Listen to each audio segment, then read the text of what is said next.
Hello friends, आप देख रहे हैं आपका अपना यूट्यूब चैनल जीके क्लासेज 1972 और मैं आपके लिए लेकर आया हूं न्यू वैकेंसी 2023 से जुड़ी हुई महत्वपूर्ण अपडेट। अगर आप चैनल पर नए हैं तो चैनल को सब्सक्राइब जरूर कीजिए, क्योंकि इसी प्रकार के लेटेस्ट अपडेट मैं आपके लिए लेकर आता हूं। तो चलिए वीडियो की शुरुआत करते हैं। ये देखिए, भारतीय विमानपत्तन प्राधिकरण राजीव गांधी भवन सफदरगंज हवाई अड्डा नई दिल्ली के द्वारा ये एडवर्टाइजमेंट जारी किया गया है। तो क्या कितनी पोस्ट हैं, कौन कौन सी पद हैं, ठीक है, क्या योग्यता है, आवेदन प्रोसेस क्या है, आवेदन किस प्रकार से करना है, पूरी डिटेल इस वीडियो के अंदर मैं आपको बताऊंगा। तो आप देख सकते हैं कि AAI यानी एयरपोर्ट अथॉरिटी ऑफ इंडिया के द्वारा और निर्धारित योग्यता वाले अभ्यर्थियों से ऑनलाइन आवेदन फॉर्म जो है वो आमंत्रित किए गए हैं। ये आप देख सकते हैं पोस्ट, ये इधर टोटल जो है पद कितने हैं। तो पोस्ट है जूनियर असिस्टेंट ऑफिस, ठीक है।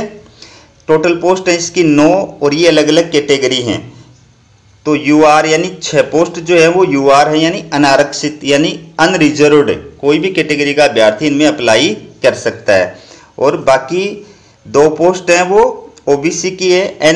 NCL का मतलब होता है नॉन क्रीमी लेयर। एक पोस्ट SC की है, ठीक है, और ये एक पोस्ट है एक्स सर्विसमैन की। इसके बाद में दूसरा जो पद है वो है आपके सामने सीनियर असिस्टेंट अकाउंट्स। इसकी भी टोटल 9 पोस्ट हैं और 6 पोस्ट इसमें UR हैं यानी अनारक्षित हैं, और 2 पोस्ट इसके अंदर OBC की NCL की हैं, ठीक है। एक पोस्ट SC की है और एक पोस्ट एक्स सर्विसमैन की है। तीसरा जो पद है वो है जूनियर एग्जीक्यूटिव कॉमन कैडर। इसमें 237 पोस्ट है टोटल, जिसमें 99 पोस्ट UR है यानी अनारक्षित है, और 23 पोस्ट है वो EWS की हैं। 63 पोस्ट हैं ये OBC NCL की हैं। 35 पोस्ट है ये SC की हैं। 17 पोस्ट है ST की हैं, ठीक है। और ये बाकी जो पोस्ट है ये PWBD यानी पर्सन विथ बेंचमार्क डिसेबिलिटी के अभ्यर्थियों की, विकलांग कैटेगरी के अंदर जो अभ्यर्थी आते हैं उनकी है। फिर अगली पोस्ट है जूनियर एग्जीक्यूटिव ये फाइनेंस। इसमें 66 पोस्ट हैं। तो इसमें 30 पोस्ट UR हैं यानी अनारक्षित हैं। 6 पोस्ट इसमें EWS की हैं। 17 पोस्ट इसके अंदर OBC NCL यानी नॉन क्रीमी लेयर की हैं, और 9 पोस्ट इसके अंदर SC की हैं। 4 पोस्ट ST की हैं, और बाकी ये 3, 2, 5, 1, 6 पोस्ट जो हैं ये हैं PWBD की, ठीक है।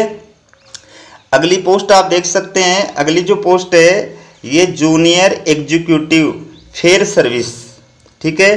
तो इसमें टोटल 3 पोस्ट हैं, जिसमें तीनों की तीनों क्या हैं UR है, अनारक्षित हैं। और लास्ट पोस्ट है इसके अंदर जूनियर एग्जीक्यूटिव लॉ। इसकी 18 पोस्ट हैं, और इसमें 10 पोस्ट जो हैं वो UR यानी अनारक्षित हैं। एक पोस्ट EWS की है। 4 post OBC non creamy layer की है। 2 पोस्ट SC की है। एक पोस्ट ST की है, और ये 3 पोस्ट जो हैं ये PWBD यानी पर्सन विथ बेंचमार्क डिसेबिलिटी यानी विकलांग कैटेगरी के अंदर जो अभ्यर्थी आते हैं उनकी है। और ये विकलांग कैटेगरी के अभ्यर्थियों का अलग अलग बनाया गया है, ठीक है। बात करते हैं अपन योग्यता की कि क्या योग्यता चाहिए। तो इसमें आप देख सकते हैं पहली जो पोस्ट है जूनियर असिस्टेंट ऑफिसर, इसमें अप्लाई करने के लिए क्या योग्यता चाहिए, सिर्फ ग्रेजुएशन चाहिए, ठीक है। अगर आप ग्रेजुएशन है तो इसमें अप्लाई करने के योग्य हैं, ठीक है। दूसरी जो पोस्ट है सीनियर असिस्टेंट अकाउंट्स, इसके अंदर आपकी BCom होनी चाहिए, ठीक है। और 5 साल का इसमें आपके 2 साल का इसमें आपके पास में एक्सपीरियंस होना चाहिए। वो एक्सपीरियंस जो है फाइनेंस स्टेटमेंट से रिलेटेड भी हो सकता है, टैक्सेशन से भी रिलेटेड हो सकता है, audit and finance and accounts related hold experience, इनसे रिलेटेड आपके पास में एक्सपीरियंस 2 साल का है, और आप BCom से ग्रेजुएट है तो आप इस पोस्ट के लिए अप्लाई करने के योग्य हैं। फिर है जूनियर एग्जीक्यूटिव कॉमन कैडर। इसमें एनी ग्रेजुएट यानी किसी भी फैकल्टी से अगर आप UG किए हुए हैं, आर्ट्स साइंस कॉमर्स या अन्य किसी भी फैकल्टी से, प्रोफेशनल कोर्स से, तो आप इसमें अप्लाई करने के योग्य हैं। फिर है जूनियर एग्जीक्यूटिव फाइनेंस, इसमें आपके पास में MBA की डिग्री होनी चाहिए, ठीक है, MBA की डिग्री होनी चाहिए, या फिर आप post graduation diploma in management के पास में आपके पास में पोस्ट ग्रेजुएशन की यानी PG की डिग्री होनी चाहिए, ठीक है।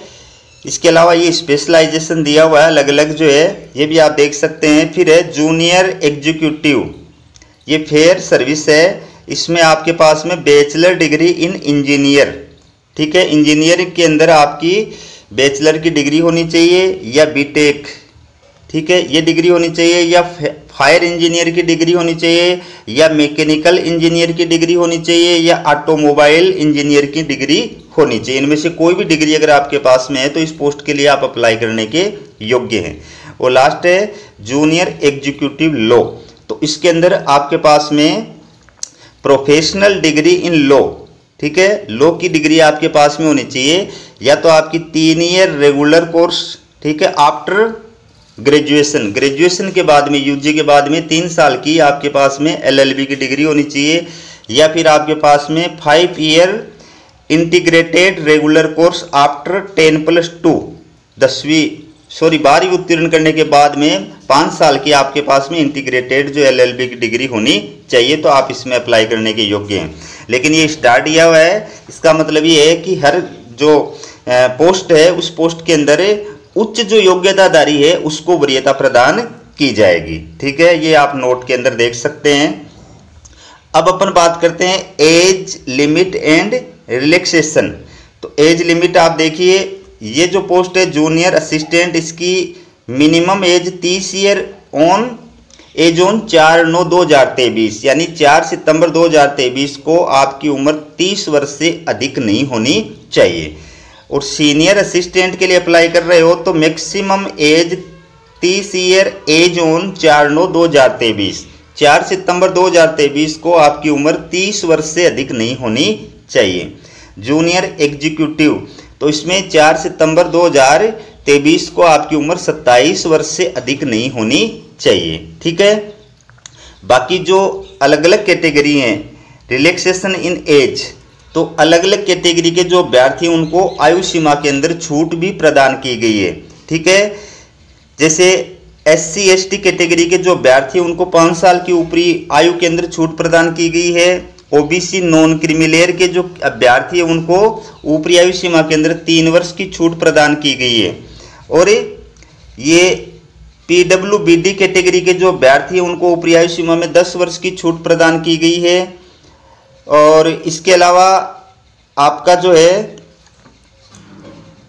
अन्य जो कैटेगरी है इसके अंदर, जैसे एक्स सर्विसमैन वगैरह है, विधवा वगैरह है, उनको भी आयु सीमा के अंदर छूट प्रदान की गई है। लेकिन ये छूट आप सभी कैंडिडेट्स को तभी ही मिल पाएगी जब आपके पास में केंद्र सरकार का, ठीक है, और निर्धारित प्रारूप में और निर्धारित अथॉराइज्ड अधिकारी के द्वारा जारी किया हुआ कास्ट सर्टिफिकेट होगा, ठीक है। और ये कास्ट सर्टिफिकेट जो है ये 4 सितंबर 2023 से पहले का बना हुआ होना चाहिए, तो ये आपको इस एज के अंदर और बाकी जो चीज़ें उनके अंदर छूट प्रदान की जाएगी, और तभी आप आरक्षित कैटेगरी के अंदर, रिजर्व कैटेगरी के अंदर अप्लाई करने के योग्य माने जाएंगे, वरना आपको अनारक्षित यानी UR कैटेगरी के अंदर आवेदन करना होगा।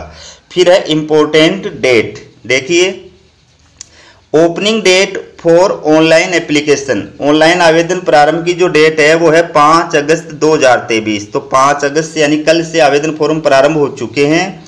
Last date for online application ये है 4/9/2023, 4 सितंबर 2023 इसकी लास्ट डेट है। Tentative date of online examination, तो आपकी जो ऑनलाइन एग्जामिनेशन होगी उसकी डेट जो है वो आपको और AI के द्वारा, ठीक है, अपनी ऑफिशियल वेबसाइट पर अनाउंस की जाएगी। बात करते हैं फीस की। आवेदन शुल्क कितना है, वेतन कितना है आपका, रिम्यूनरेशन वेतन कितना है, तो ये आप देख सकते हैं। ये जो पोस्ट है इसके अंदर ये वेतन है 40,000 -3% से 1,40,000 तक। सीनियर असिस्टेंट ग्रुप C इसका जो वेतन है वो आप देख सकते हैं, और ये जो पोस्ट है इसका वेतन भी आप देख सकते हैं। परमानेंट पोस्ट है, बढ़िया वेतन है, ठीक है। इसके बाद में इम्पोर्टेंट इंस्ट्रक्शन के अंदर आप इनको पढ़ सकते हैं। मैं इसकी जो महत्वपूर्ण बातें हैं आपको वो बता देता हूं, ठीक है। तो सबसे पहली बात, महत्वपूर्ण बात क्या है कि निर्धारित योग्यता रखने वाले जिस भी पोस्ट के लिए आप ऑनलाइन अप्लाई कर रहे हैं, उस पोस्ट की निर्धारित योग्यता रखने वाले केवल भारतीय नागरिक ही ऑनलाइन आवेदन करने के लिए पात्र हैं, ठीक है। दूसरी इसमें महत्वपूर्ण बात क्या है कि अभ्यर्थी यदि फाइनल सेमेस्टर के अंदर है या फाइनल ईयर के अंदर अध्ययनरत है तो उसे फाइनल रिजल्ट के समय डॉक्यूमेंट्स वेरिफिकेशन के समय योग्यता हासिल करनी होगी। यानी ये जो पोस्ट है इनकी जो एग्जाम कंडक्ट कराई जाएगी, उस एग्जाम का जो फाइनल रिजल्ट आएगा और उसके पश्चात जब आपके एयरपोर्ट अथॉरिटी के द्वारा आपका डॉक्यूमेंट्स वेरिफिकेशन किया जाएगा, उस टाइम पर आप जो है रियल में उस पद के योग्य होने चाहिए। वो एग्जाम है वो क्वालिफाइड आप किए हुए होने चाहिए, ठीक है। इसके अलावा जो आरक्षित कैटेगरी के अभ्यर्थी हैं उनको एज वगैरह के अंदर उनकी एज वगैरह चेक करनी है, उनकी कास्ट सर्टिफिकेट वगैरह चेक करने हैं या अन्य उनकी क्वालिफिकेशंस चेक करनी है।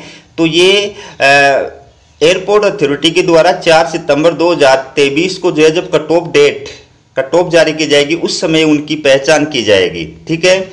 इसके अलावा आरक्षित कैटेगरी का लाभ लेने वाले जो भी अभ्यर्थी हैं, मैंने पहले भी बताया कि ओबीसी है, नॉन क्रिमिलेयर, ईडब्ल्यूएस है, एससी है, एसटी है, पीडब्ल्यूबीडी है, ठीक है, एक्स सर्विसमैन है, विधवा है, जो भी हैं ये सभी कैटेगरी जो है, अगर आप आरक्षित कैटेगरी का लाभ लेना चाहते हैं, एज का लाभ लेना चाहते हैं, फीस रिलैक्सेशन का लाभ लेना चाहते हैं, ठीक है, तो आपके पास में आपका कास्ट सर्टिफिकेट होना चाहिए। और ये कास्ट सर्टिफिकेट निर्धारित फॉर्मेट में सक्षम अधिकारी के द्वारा 9 सितंबर की डेट से पहले का बना हुआ होना चाहिए, तो ही वैलिड होगा, वरना वैलिड नहीं होगा, ठीक है। ये डिटेल आप इंग्लिश में दी हुई है, आप इनको चाहो तो पढ़ भी सकते हो। मैंने इसके अंदर महत्वपूर्ण जो निर्देश हैं, इंस्ट्रक्शंस हैं, वो आपको बताए हैं, ठीक है। बाकी इनको आप पढ़ सकते हैं, ठीक है। अब बात करते हैं सिलेक्शन प्रोसेस की। तो सिलेक्शन किस प्रकार से होगा, मैं आपको हिंदी में इसकी बेसिक बातें बता देता हूं कि एप्लीकेशन फॉर्म के आधार पर अस्थायी रूप से योग्य अभ्यर्थियों को ऑनलाइन एग्जाम के लिए सेलेक्ट किया जाएगा तथा एडमिट कार्ड जारी किए जाएंगे। जो एयरपोर्ट अथॉरिटी ऑफ इंडिया है उसकी ऑफिशियल वेबसाइट के ऊपर, और आपके एडमिट कार्ड जारी किए जाएंगे। आपके ऑनलाइन एग्जाम की जो डेट है उसको डिक्लेयर किया जाएगा, इसलिए ऑफिशियल जो वेबसाइट है उसका अवलोकन करते रहें, ठीक है। फिर है एग्जाम जो होगी आपकी वो ऑब्जेक्टिव टाइप होगी और सीबीटी मोड पर होगी, कंप्यूटर बेस्ड टेस्ट होगा, ठीक है। और उसमें नेगेटिव मार्किंग नहीं होगी, ठीक है, नेगेटिव मार्किंग नहीं होगी।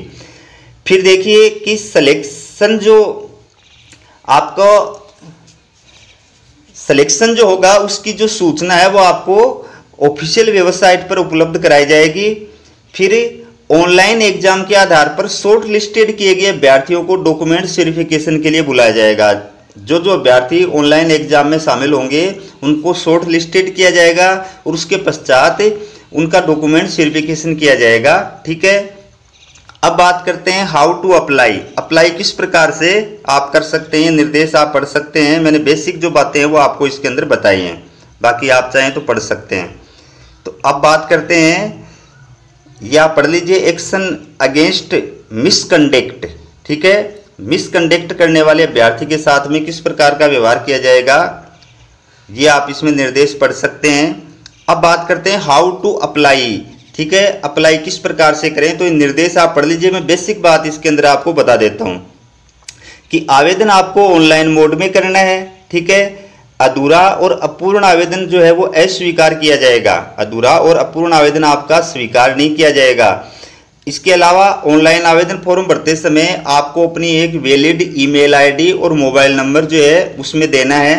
तो जो ईमेल आईडी और जो मोबाइल नंबर दे वो चालू हालत के अंदर होने चाहिए, क्योंकि एयरपोर्ट अथॉरिटी के द्वारा आपके पास में जो भी न्यूज़ भेजी जाएगी वो आपके ईमेल के ऊपर भेजी जाएगी या फिर मोबाइल नंबर पर एसएमएस के जरिए भेजी जाएगी। इसलिए ये ईमेल और मोबाइल नंबर जो है आपके चालू हालत के अंदर होने चाहिए, वैलिड होने चाहिए। जो भी अपडेट आएगी वो इन्हीं के ऊपर आएगी। ठीक है, तो अगर आप योग्य हैं तो इसके लिए अप्लाई कर सकते हैं। हमारा वीडियो कैसा लगा कमेंट करके जरूर बताएं। वीडियो देखने के लिए आप सभी अभ्यर्थियों का बहुत बहुत धन्यवाद।